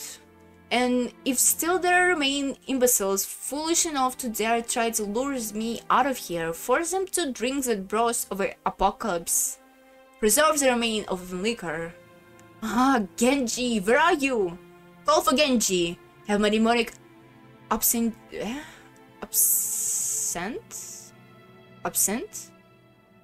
You mean alcohol prepared?" The whispering of a green fairy reached me no longer. "Ah, where is Genji? Call for Genji!" Before the door, Kraus, Nanja, and Genji kept waiting for the master of the house, who would not come out. "Oh, this bitch. Okay, I know him. Look like he hates me to his core. My voice doesn't reach him anymore." Kraus shrugged as though saying it's no use and smiled bitterly. He himself hadn't believed for the moment that his father would answer his calls. However, as it was the duty of the eldest son, he was formally made the request. "Kinzo-san, your sons, daughter, and grandchildren have come to see you, you know. How about you show your face, just a little?" "Shut up! Be silent! You dare admonish me, Nanjo?" Oh, it's not that. It's, "You dare admonish me, Nanjo?" It's kind of like that, yeah. "I didn't call for you. I said to call for Genji. Now hurry! Call for him this instant!" Time is short, the apostles are already raising the trumpets. Why do you not understand this, you foolish sheep? Kinzo slammed the old heavy book on the table over and over. The racket obviously indicated the higher displeasure. Kinzo put his spectacle down and flew up from his chair. He spread his arms wide open as if to sign to the packed opera house, as if appealing to someone, and yelled, "Why? Why is there always something in the way? I would throw it all away. I would offer up everything, and there is only one thing I ask in repayment. Oh, Beatrice, if I could see you smile but one more time, I would plunder the smiles of the earth and offer them all up to you. Oh, commanders of the Locust Legion, reap the smiles of the earth. Oh, all in filthy, all in irksome. Why must I suffer the impediment on the most precious of the days? Oh, call for Genji! I have no idea what he's yelling. I guess his family gone nuts. I get him. I get him over everything except beating his fucking family. But I get him. He's literally me. He's literally me. Crow-son, isn't that a bit harsh to your birth father? My dad is already dead. Nice. All that's here is a phantom of what he once was. At any rate, as long as he lacks the will of leaving the room, there is nothing we can do. Kinzo-san. Shocking coughs continue to pour from the study. Where is Genji? Give him Genji, maybe he's gonna die now. What are you doing? He's not insane, he's enlightened. I'm going back downstairs. It would be a waste to let that lunch got us so proud of get any closer. If one of the few things the other have to look forward to here. Is he actually... If Beatrice wasn't real, which she 100% is, if she wasn't real, can we like read the situation as if he just poisoned over all the toxic shit in the air in his room? That he doesn't open windows in and he just gone crazy because of that? I don't think... Okay, that's good to remember. Maybe it's gonna pay out later. Crow spun on his heels. He looked at the wristwatch, mumbling and acting as though he had wasted time doing something he knew would be in vain. Genji-san, father is calling for you. Keep him company. Certainly. Dr. Nanjo, let's go eat. If we stay here any longer, even our sense of taste will go insane from the sweet smell. Without waiting for Nanjo, Kraus went downstairs. Genji used Nanjo to go and eat. Nanjo looked first to Kraus' back as he disappeared down the stairs, then to the study door, and then he let out a deep sigh. Sorry, Genji-sama. Please? Yes, please leave it to me. If possible, don't give him alcohol. It's too powerful of a habit. Is Genji not here yet? Who dares keep Genji from coming? Oh, where is Genji? Call for Genji! No, please leave it to me. Sorry. Genji gave a small duck of his head and descended the stairs. Genji saw him off and knocked at the study door. My lord? It is Genji. Genji! Why must you make me wait so long? There is no one here, I trust. Yes, I am alone.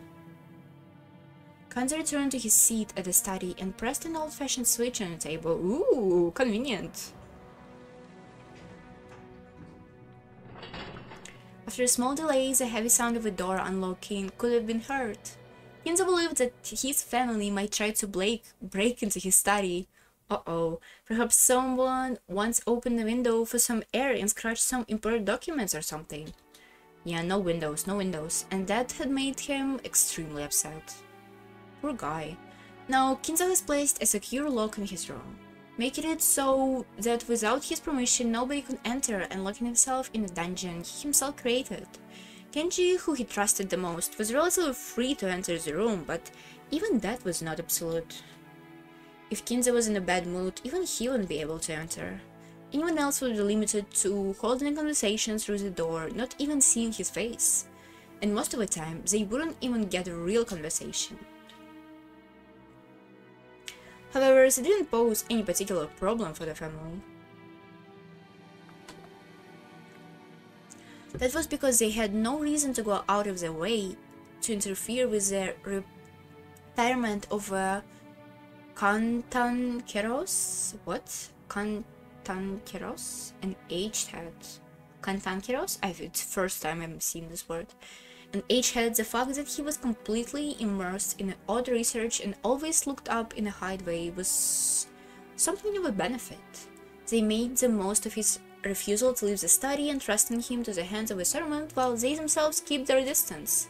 I mean, it's understandable because he was a bad father, but you know, kind of nasty all the same.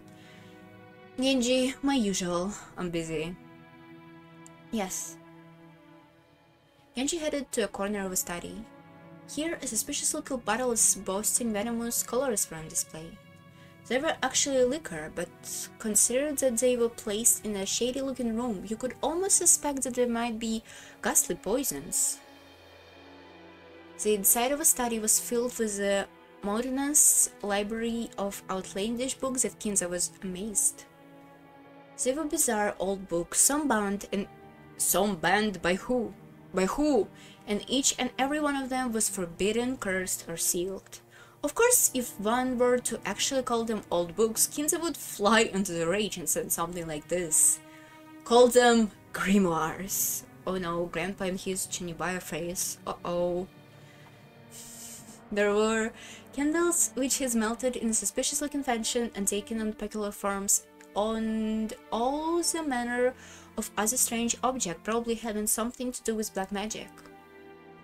The constellation covering the celestial globe would have caused anyone who knew the night sky to raise an eyebrow. An illustration inscribed in old books, haphazardly left open, ranged from the religious and mystical to the demonic and grotesque, as well as bizarre diagrams of various magic circles. Old above all, the sweet poisonous smell that fills the room, which to those entering for the first time would surely be profound assault on their sense of sight, smell, and all the other senses, making them lose the grip of reality.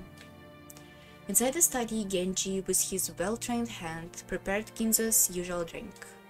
If you didn't know that the ghastly dark green liquid was filled the complexity designed bottle that liquor, again, if you didn't know that the ghastly dark green liquid that filled the complexly designed bottle was liquor, fucked up sentence, you certainly wouldn't want to put it in your mouth. He poured a small quantity of a spirit into the glass, placed a cube of sugar in a strangely shaped spoon, and then poured the water from a pitcher over it.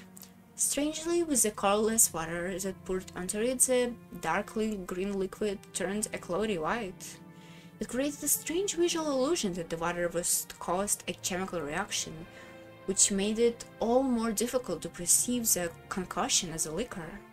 To this, he added an original flavor that Kinza liked, and fine-tuned his taste. There was no recipe. Its success was measured only by Kinza's mood swing when he drank it, and he had learned how to make it only after many decades. Genji placed a glass on a tray that made him sway over the Kinza. Kibutsu was now glazing out the window. Too much flavor text, too much. As you ask, my lord. Thank you. Kinza has regained his composure, so much so that he was not unrecognizable as the man who has been shouting, screaming, and yelling just moments before. I like when there is a lot of text about people relationship, and I don't really like text like this that just describes shit. Even though I know it adds to the atmosphere of the room, but just saying in a dialogue that the room was set like clouded, that you could hardly breathe in here and was super sweet, and all windows weren't open, was enough for me to, you know, get a picture. But okay, there's also a visual, so, you know, maybe you don't need to rely on text that much in descriptions, but who knows. Kinzo has regained his composure, so much so that he was now unrecognizable as the man who has been shouting, screaming, and yelling just moments before. In that man's black dudes, a dignity and intelligence made plain simply by how he titled his glasses and gazed down at the scenery beyond the window. Genji, in order to allow Kinzo to set down his glass anytime, motionlessly waited behind and to his left as though he were a living sideboard. As he did, Kinzo stuck out just a little glass, his gaze still directed at the world outside the window. There was just a mouthful remaining. It was not a gesture intended to set up upon the tray, as Genji expected, but was a motion to hand the glass over to Genji. Drink it, my friend. That's more than I deserve. No need for ceremony between us. Drink it, friend. Thank you. Genji respectfully received the glass and inclined it a little to taste its content. Then he drowned it in one gulp. Oh no! Oh no! He's stressed! Poor guy! I attempted to imitate your concoction, but no matter how much I try, I cannot replicate the taste. The way you make it, pure relish. Thank you very much. It is fruit of your guidance, my lord.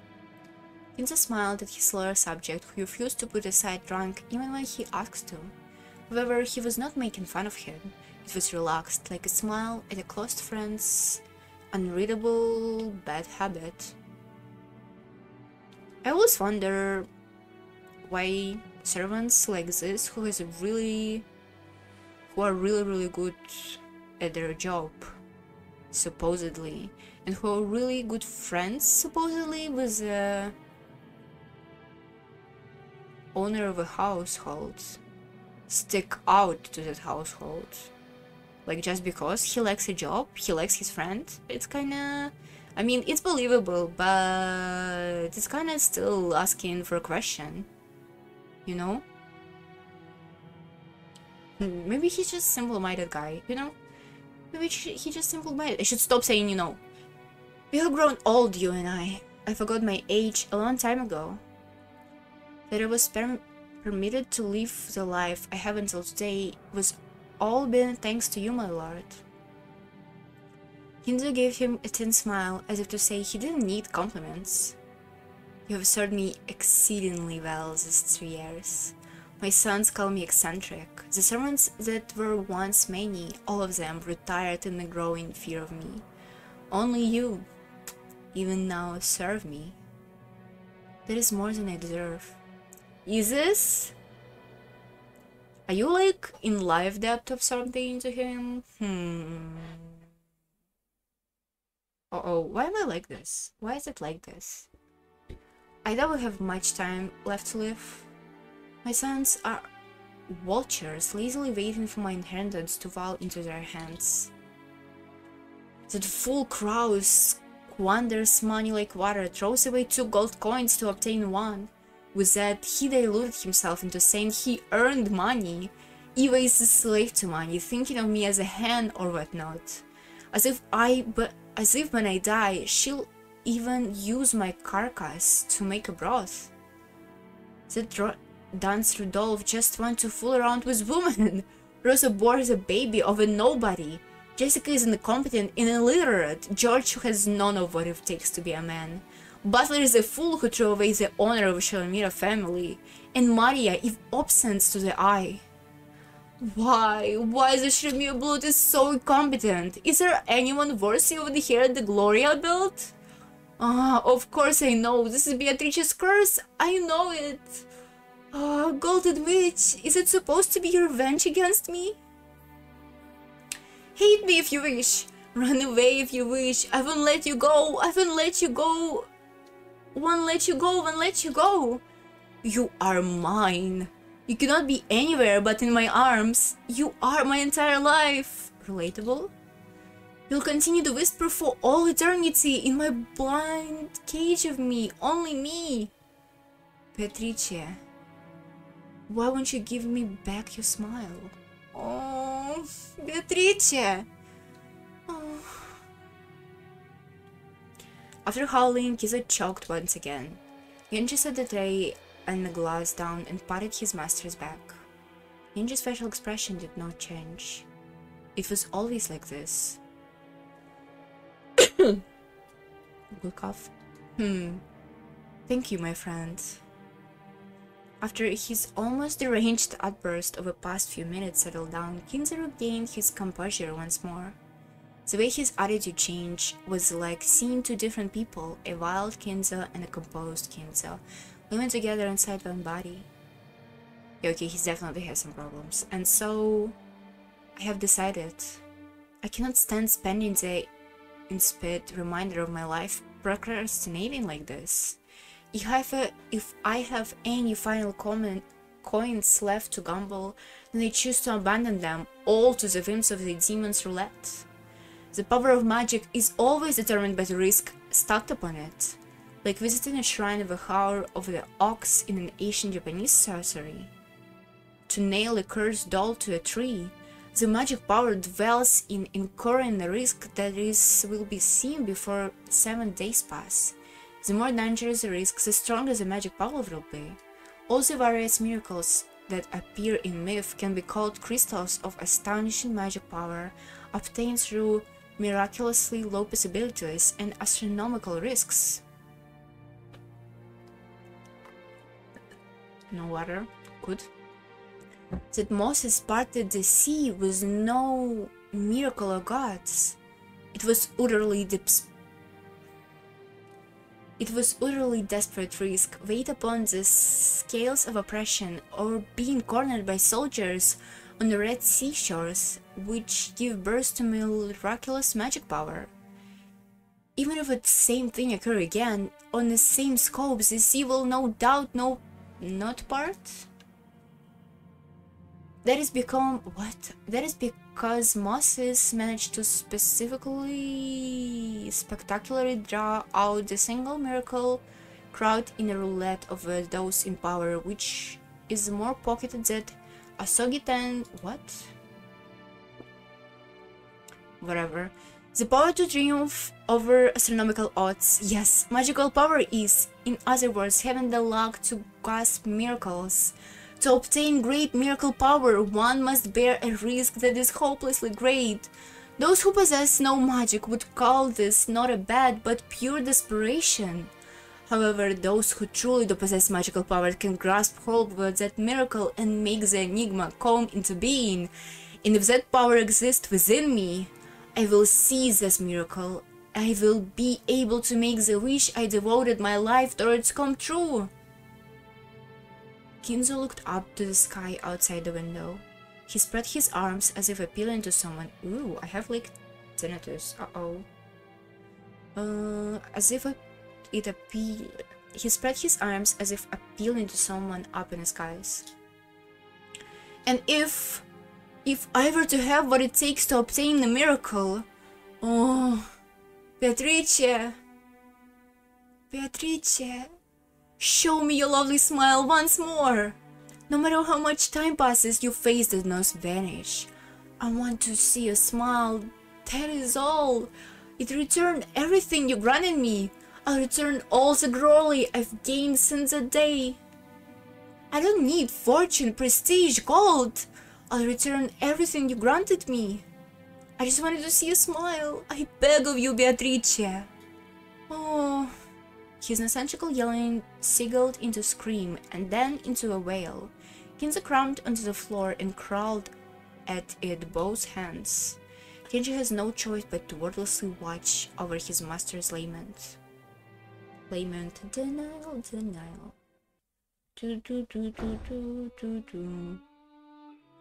Well, ladies and gentlemen, the head of a family is not in his best shape. I really enjoyed this Kinzo scenes. They're so good.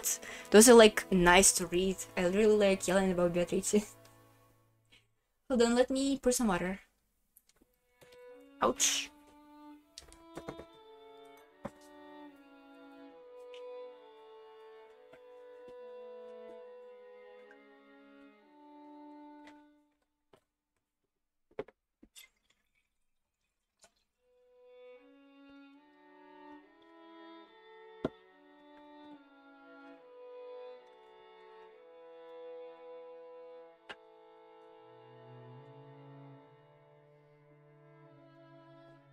Ouch.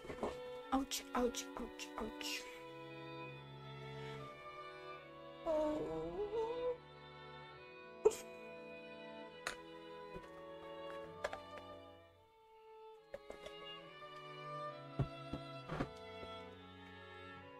My water tastes weird.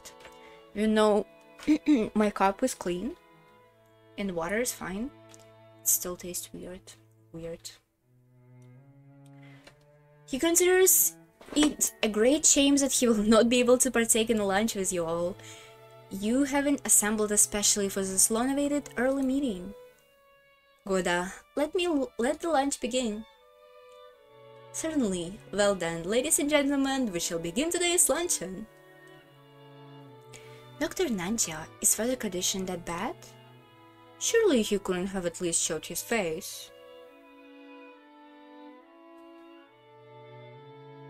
What is this? Hold on. Yeah, give me. Fuamoko morning! 5th episode! Okay, we need to finish this in 30 minutes because I need to watch Fuamoko morning, guys. I'm sorry, when Oshi says it's your stream, I'm watching it. Rather than physical condition, it's his mood. Oh, it's a different character. Rather than physical condition, it's his mood, and for that there is no medicine I can prescribe. It's called mental health, and there is mental health doctors. Hello? Oh, come on, for God's sake, mood again? We come to hear how he's doing, making time in our schedules in the damn busy season of autumn. That's just... Then you got what you wanted, Rodolphe. You managed to hear how he's doing.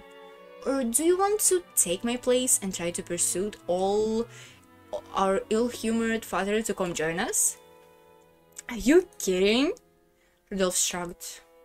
Apparently, even though Rodolphe seemed to resent the way his father did whatever he pleased, he'd rather avoid seeing his face, if he could help it.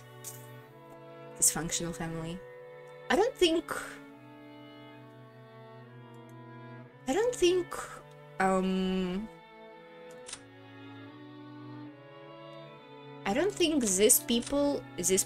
this person, and even Maria, I don't think they're supposed to be that cheerful characters as they were shown to us. Shinomiya Kinzo, the aged head of the Shinomiya family, brimming with energy despite being pronounced to have only a short time left to live. What is he ill with? Why is it just says it and doesn't say his illness? Amassed a vast fortune, but has never made any announcement about his inheritance, was worse than his children. Strongly influenced by the vast and rabid fun of the occult, his studies packed with mysterious grimoires. Okay. Does it seem like the mood will improve before dinner? Kraus Nissan? I have no idea. You can try ask father directly, although I think his mood will improve faster if we don't bother him. The only one who can bring grandfather's temper under control is Genji-san. Pretty damn pathetic when you have to have a servant to deal with your own parent bad mood. Jessica, don't speak out of turn. She's planned for her complaint to be heard only by her cousins, but it had reached even Kraus' ear. Scalded Jessica scowled and turned away, sulking. Yeah, Jessica is far too, cheerful for this situation, for the environment of a family she lived in. I mean, Butler is understandable because he wasn't here for 6 fucking years. He allowed to be cheerful and kind of stupid. And, I mean, not stupid, just cheerful. I can't get a word. His condition can't be that bad, can it? With that kind of temper? I mean, didn't he just said, don't talk out of turn? What are you doing? I mean, if they were saying he's not feeling well, that's be one thing, but if he's moved that bad, at least it's proof he's got some fight in him. Well, grandfather does have especially strong willpower, but it doesn't mean that his body will always follow that. Since last year, they keep saying that he has 3 more months left. If the initial diagnosis was correct, grandfather has been prolonging his life by willpower alone. We have to be concerned for him. What is he ill with? Lunch starts, I mean, it doesn't matter, but still. Lunch starts with the family heads empty, head seat still empty. Probably if they would say disease and then say, yeah, he was said it's 3 months, he had cancer. And we say he has just 3 months, but he actually living for a year. It would be kind of weird, no? Okay, it does make sense that it didn't say that. It didn't say the name of the disease. Holy shit, why am I speaking like this? Why am I such a fucking loser?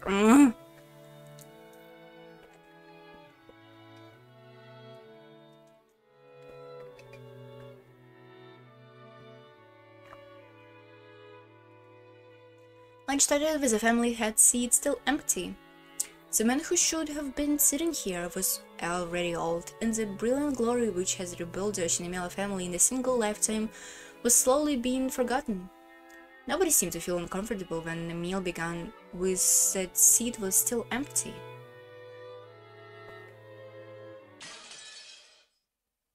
Best sound.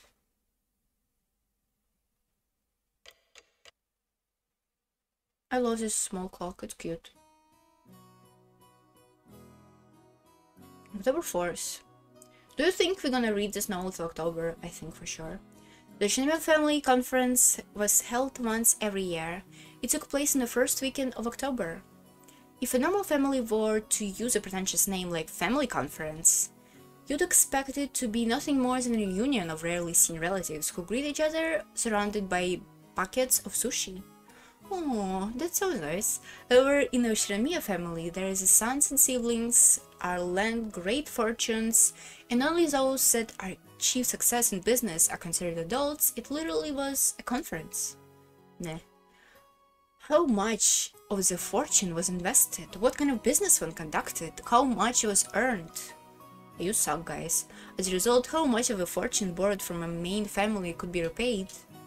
Or alternatively, how much would be borrowed for the future business ventures?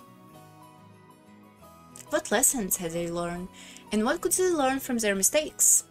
It seems a topic like this has been discussed very seriously in the past. My dad called it a bed of nails. Apparently it used to be a very famous family meeting. One would commonly be shouted with harsh and angry voices, and even get slapped in his face despite being well past the age of it. However, that was all a thing of the past. By now, everyone has achieved success in their own independent business ventures, and it was on the road to become a normal yearly get-together.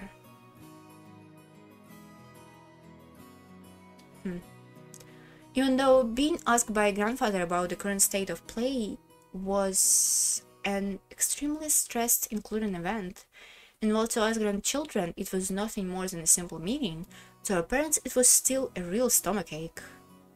The absence of a man responsible for all this, whereas the reason behind it, must surely have made today's lunch even more delicious.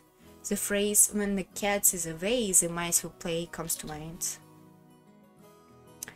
Well then, let me introduce Jessica's father, whose face I haven't seen for 6 years. The man sitting to my dad's left is his older brother and father of Jessica, Uncle... His name sure is easy to read. Kraus. After so many weird names, it wraps you sense of its normal and you start to think, hey, what's wrong with Kraus? Sounds pretty cool actually. Just like this Aunt Natsuhi, I don't have many memories of speaking with Uncle Kraus. He had been the one to talk to children, and I felt like he was always talking with the adults, just like Aunt Natsuhi. From the way my dad talked about him. Oh, time to go. See ya. Thank you for watching. Bye bye.